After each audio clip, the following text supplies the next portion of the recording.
नमस्कार, मी कृपा Sapkal news uncut मध्ये आपलं स्वागत करतेय। या बातमीपत्रात आढावा घेणार आहोत टॉप 10 घडामोडींचा। काँग्रेसचा प्रचार करण्यासाठी पक्षाचे राष्ट्रीय नेते राहुल गांधी आज विदर्भात येणार आहेत। भाजपच्या पाठोपाठ काँग्रेसनेही विदर्भात लोकसभा निवडणुकीच्या प्रचाराचं नियोजन केलं असून पक्षाच्या प्रमुख नेत्यांच्या उपस्थितीत सभांचा धडाका लावलाय। काँग्रेसचे नेते राहुल गांधी यांच्या उपस्थितीत भंडारा येथे आज काँग्रेसची पहिली प्रचार सभा पार पडणार आहे, तर उद्या नागपूर येथे काँग्रेसचे राष्ट्रीय अध्यक्ष मल्लिकार्जुन खरगे यांची सभा होणार आहे।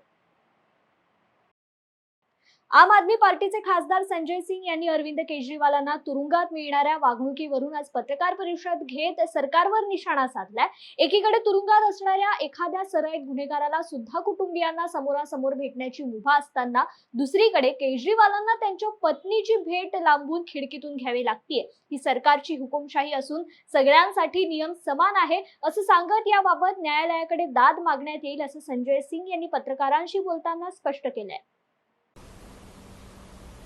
जब केजरीवाल जी की पत्नी मुलाकात के लिए अप्लाई करती हैं तो उनको कहा जाता है आप फेस टू फेस मीटिंग नहीं कर सकते, आप कहीं किसी कमरे में बैठ के मीटिंग नहीं कर सकती, बल्कि आपको जंगले से जो मुलाकात होती है, एक बीच में शीशा होगा और जंगले से एक तरफ केजरीवाल जी मिलेंगे और एक तरफ उनकी पत्नी सुनीता जी और जो साथ में गए थे साथी वो। उस दिन शायद विभो की मुलाकात थी। तो मेरा ये कहना है, इतना अमानवीय व्यवहार इसी तिहाड़ जेल के अंदर एक नहीं, आप इनके इतिहास उठा के देखिएगा और आरटीआई में जवाब अगर मांग लीजिएगा, पूछिएगा इनसे। लोकसभा निवडणुकीच्या प्रचारासाठी उमेदवार ज्याप्रमाणे मैदानात उतरले आहेत त्याचप्रमाणे त्या पक्षाचे प्रमुख देखील आपल्या शिलेदारांच्या प्रचारासाठी आपल्या ताकदीचा कस लावतायत। अशाच प्रकारे बोईसरमध्ये उद्धव ठाकरे यांनी महाविकास आघाडीच्या उमेदवार भारती कांबडी यांच्या प्रचारासाठी सभा घेतली। या सभेनंतर उद्धव ठाकरे, संजय राऊत, मिलिंद नार्वेकर या सगळ्यांनी बोईसर ते वांद्रे असा लोकलने प्रवास केलाय। त्यांचे फोटो आणि व्हिडिओ सध्या सोशल मीडियावर मोठ्या प्रमाणात व्हायरल होत आहेत। सार्वत्रिक निवडणूक 2024च्या अनुषंगाने परभणी लोकसभा मतदारसंघातील घनसावंगी येथे निवडणुकीच्या कामासाठी नेमलेल्या अधिकारी आणि कर्मचाऱ्यांना ईव्हीएमचं प्रशिक्षण देण्यात आलंय। तसेच उपविभागीय अधिकाऱ्यांनी नोडल अधिकारी, सेक्टर अधिकारी, मंडळ अधिकारी आणि तलाठी यांचा सविस्तर आढावा घेतलाय। या आयोजित आढावा बैठकीत अधिकारी आणि कर्मचाऱ्यांना मतदान यंत्र हाताळणीबाबत प्रशिक्षण देण्यात आलंय। यावेळी तहसीलदार चंद्रकांत शेळके, तहसीलदार योगिता खटावकर यांनी देखील कर्मचाऱ्यांना मतदान यंत्राविषयी सविस्तर मार्गदर्शन केलंय। लेकिन उसके लिए उसको फॉर्म भर के देना पड़ता, और वो यदि गलत निकला तो उसको सजा है, और वो यदि सही निकला तो मतदान रद्द होता। और ये पिछले इलेक्शन में भी था, और आज तक में इसमें एक ने भी ये अटेम्प्ट किया हुआ नहीं कि ऐसा हुआ बोल नाही। हे जे दिलेलं इथं तेवढंच येतं, मतदाराचा नंबर त्याच्यावर आला तर गोपनीयतेचा भंग होईल ना। नाही ना, म्हणून म्हटलं एकदा 2 मिनिटं बघून घ्या काय काय येतं ते बघा। लक्ष दिलं रजिस्टरी असतं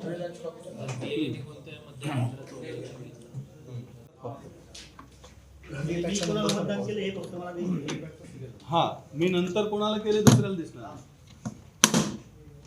त्याचं काम झालं असं साहेब दिसणार नाही। डॉक्टर बाबासाहेब आंबेडकर जयंती, महात्मा फुले जयंती आणि रमजान ईद या निमित्ताने काल नाशिकच्या नांदगाव शहरात BMA ग्रुप यांच्या वतीने समाज प्रबोधनपर गीत गायनाचा कार्यक्रम आयोजित करण्यात आला होता। यावेळी डॉक्टर बाबासाहेब आंबेडकर यांच्या जीवनातील अनेक प्रसंग तसेच प्रत्येक बहुजन समाजासाठी त्यांनी केलेले प्रयत्न याचं प्रबोधन गीत गायनातून केलं गेलं। दरम्यान सामाजिक क्षेत्रातील उल्लेखनीय कामगिरी करणाऱ्या पत्रकारांचा, जयंती अध्यक्ष आणि माजी नगरसेवक यांचा सन्मानही करण्यात आला। यावेळी मनमाडचे माजी नगराध्यक्ष गणेश धात्रक, नाशिकचे समाजभूषण मोहन अढांगळे आणि नांदगाव ग्रामस्थ मोठ्या संख्येने उपस्थित होते।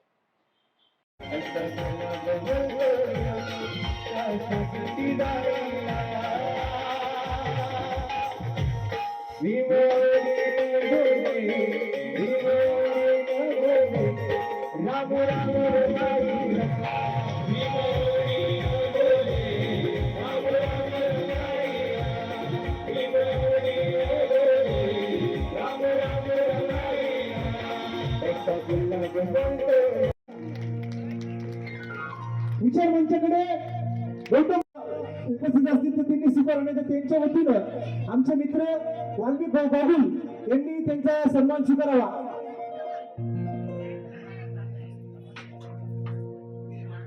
मागसेन काका चव्हाणच्या ते काही आजारी कारणामुळे स्टेजवर येऊ शकत नाही, पण त्यांचा सन्मान वाल्मिक बाबुल हे स्वीकारत आहे. टाळ्यांच्या गजराने जालना महानगरपालिका झाल्यापासून जालना शहरातील आणि परिसरातील नागरिकांकडील वसुली मोठ्या प्रमाणात थांबली आहे. यामध्ये एकूण 81 कोटी 88 लाख रुपयांची थकबाकी नागरिकांकडे बाकी असून या थकबाकीदारांची यादी तयार करण्यात येऊन त्यांच्यावर थेट जप्तीची कारवाई करण्यात येणार असल्याची माहिती जालना महापालिका आयुक्त संतोष खांडेकर यांनी आज दिली. त्यामुळे ज्यांची थकबाकी राहिली आहे त्यांच्या पाण्याचे कनेक्शन कट करण्यात येणार असून नागरिकांनी त्वरित थकबाकी भरावी असं आवाहन संतोष खांडेकर यांनी दिलंय.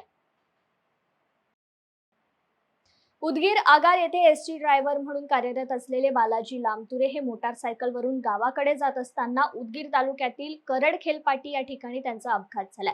दरम्यान त्या ठिकाणाहून जात असलेले राज्याचे कॅबिनेट मंत्री संजय बनसोडे यांना तो अपघात निदर्शनास आला. त्यामुळे एका क्षणाचाही विलंब न करता त्यांनी आपली गाडी थांबवून लामतुरे यांना पुढील उपचारासाठी दवाखान्यात पाठवून दिले. त्यामुळे बनसोडे यांच्या या तत्परतेचं आणि संविधानशीलतेचं सर्वत्र कौतुक होत आहे.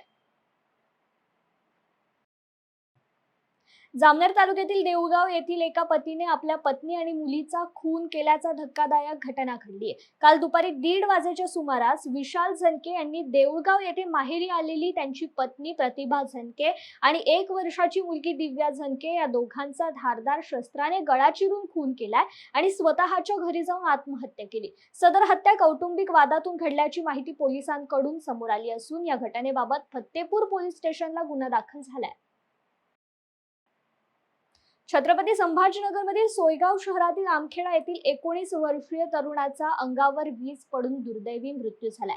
शेख जाबेर शेख रऊफ असं त्या मृत युवकाचं नाव असून सोयगावकडून सिल्लोडकडे जात असताना विजेचा कडकडाट होत असल्याचं पाहून दुचाकी उभी करत असताना त्याच्या अंगावर वीज पडून मृत्यू झालाय. यात त्याची आई देखील जखमी झालीय. जाबेर यांच्या मृत्यूने आमखेडासह सोयगाव शहरात हळहळ व्यक्त करण्यात येते.